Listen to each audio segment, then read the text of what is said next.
Assalamualaikum warahmatullahi wabarakatuh. Selamat pagi teman-teman sekalian.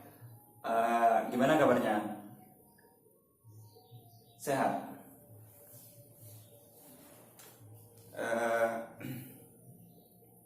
Mungkin salah satu dari kalian ada yang tidak masuk di pertemuan yang keempat ini.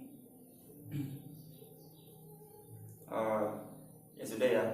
Kalau begitu sebelum kita masuk ke pelajaran yang mau kita pelajari di pagi hari ini, kita doa terlebih dahulu. Baiklah, doa selesai. Sebelum kita masuk ke pelajaran yang mau kita bahas, kita absen terlebih dahulu.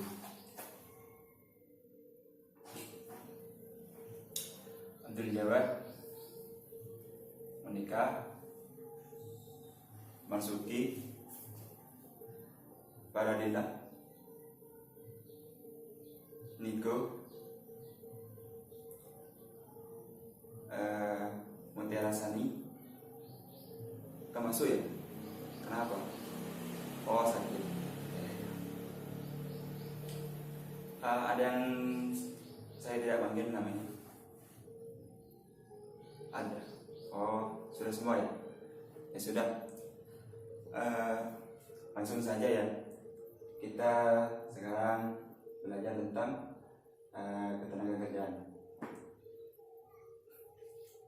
Mungkin salah satu dari kalian ada yang tahu maksud dari ketenagakerjaan di sini. Ada yang tahu? Masuki, jawab. Pardina, mungkin ada yang tahu apa yang dinamakan ketenagakerjaan di sini? Kalau nggak ada yang tahu, saya langsung saja ya. Ketenagakerjaan ini ialah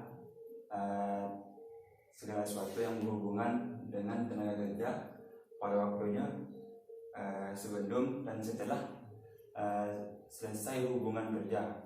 Adapun ketenagakerjaan di sini juga disebut sebagai objek. Gimana?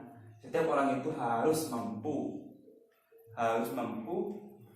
Setiap orang itu harus mampu melakukan pekerjaannya demi menghasilkan, untuk menghasilkan barang dan jasa demi kebutuhan diri atau orang lain, seperti itu. Itu yang dimaksud dengan ketenagakerjaan. Adapun ketenagakerjaan di sini dibagi menjadi 3. 1, tenaga kerja terdidik. 2, tenaga kerja terlatih.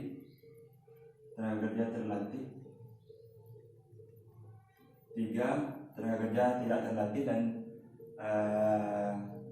tidak terdidik, seperti itu. Kita bahas dulu yang satu ini, tenaga kerja terdidik.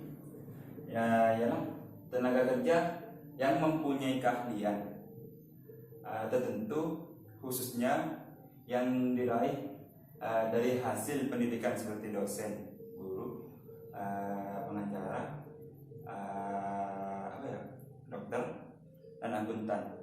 Itu semua melalui proses pendidikan. Itu yang dinamakan tenaga kerja terdidik. Mungkin bisa dipahami.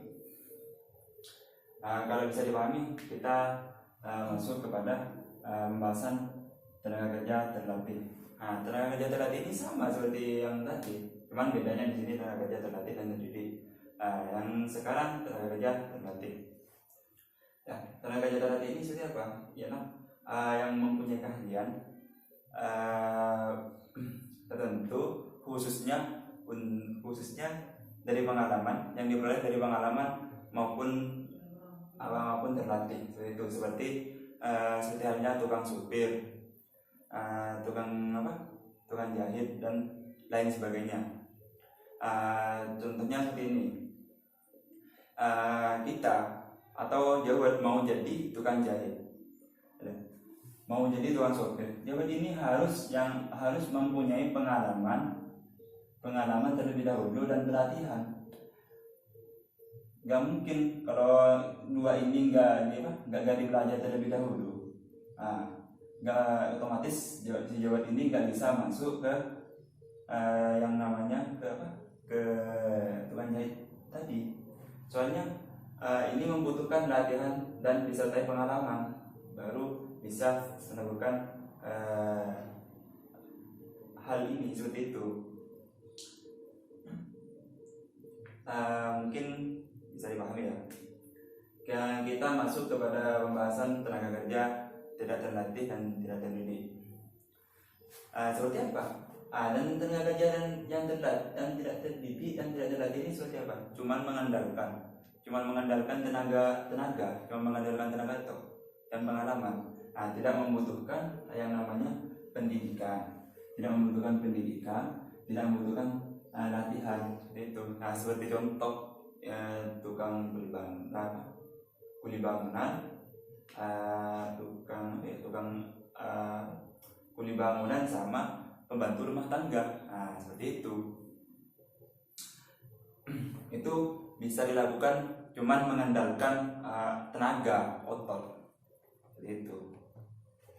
Itu yang dinamakan tenaga kerja terlatih dan tidak terlatih.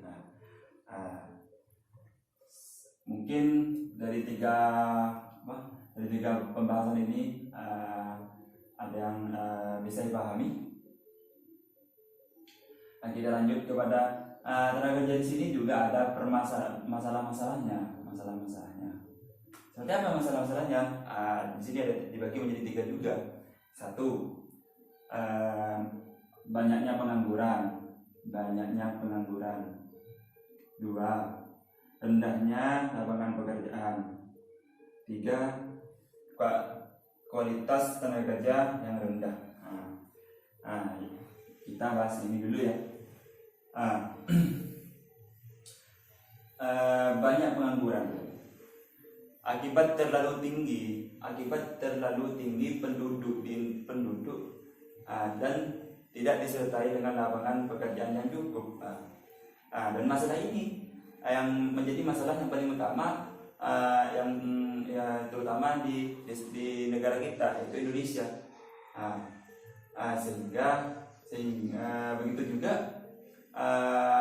tenaga kerja yang rendah dan pertumbuhan ekonominya itu rendah. Itu yang menimbulkan masalah adanya pengangguran. Penduduknya tadi banyak, padat, tapi lapangan pekerjaannya itu yang disediakan minim, tidak cukup. Maka timbullah yang namanya pengangguran seperti itu. Yang kedua, tenaga kerja yang rendah. Lanjut kepada lapangan tenaga kerja yang rendah. Seperti apa lapangan tenaga kerja yang rendah itu? Ialah akibat timbulnya tenaga kerja, angkatan tenaga kerja yang produktif, tapi tidak sebanding dengan apa yang disediakan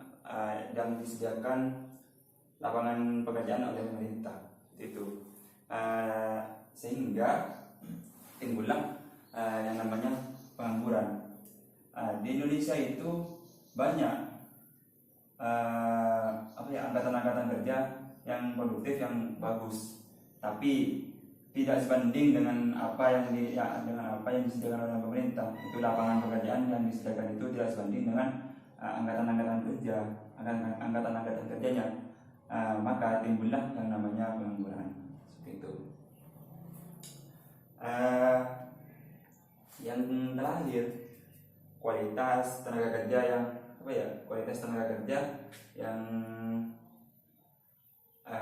rendah. Kualitas tenaga kerja yang rendah. Ini ya, kualitas tenaga kerja yang rendah. Seperti apa kualitas tenaga kerja yang rendah itu?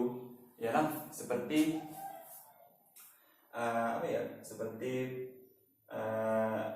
tenaga kerja yang rendah,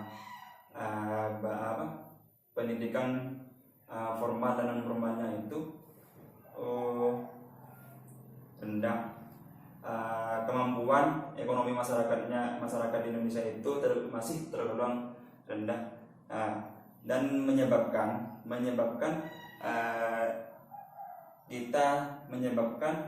kita tidak bisa meraih pendidikan yang lebih tinggi seperti itu.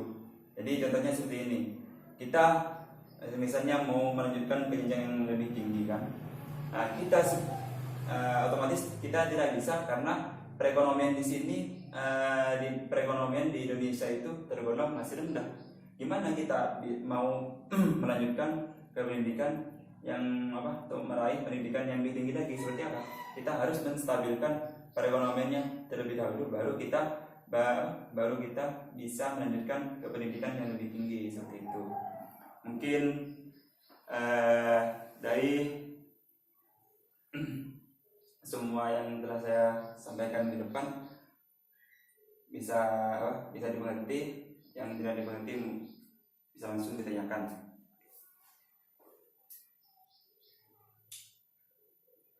Dari depan sampai belakang saya sudah jelaskan. Saya harap yang tidak dimengerti langsung ditanyakan. Bisa dimengerti? Kalau bisa dimengerti, karena waktunya tinggal 5 menit, waktunya istirahat, saya tutup pertemuan di pagi hari ini. Sebelumnya saya akan kasih tugas untuk kalian, PR di rumah. Gampang kok. Ayo, satu,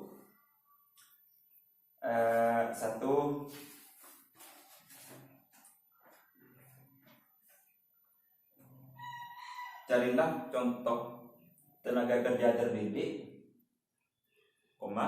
tenaga kerja terlatih, tenaga kerja tidak terdidik dan tenaga kerja tidak terlatih. Itu. 2.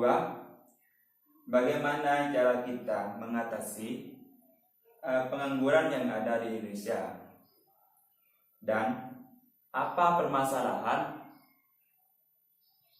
dan apa penyebabnya sehingga terjadi pengangguran di Indonesia seperti itu.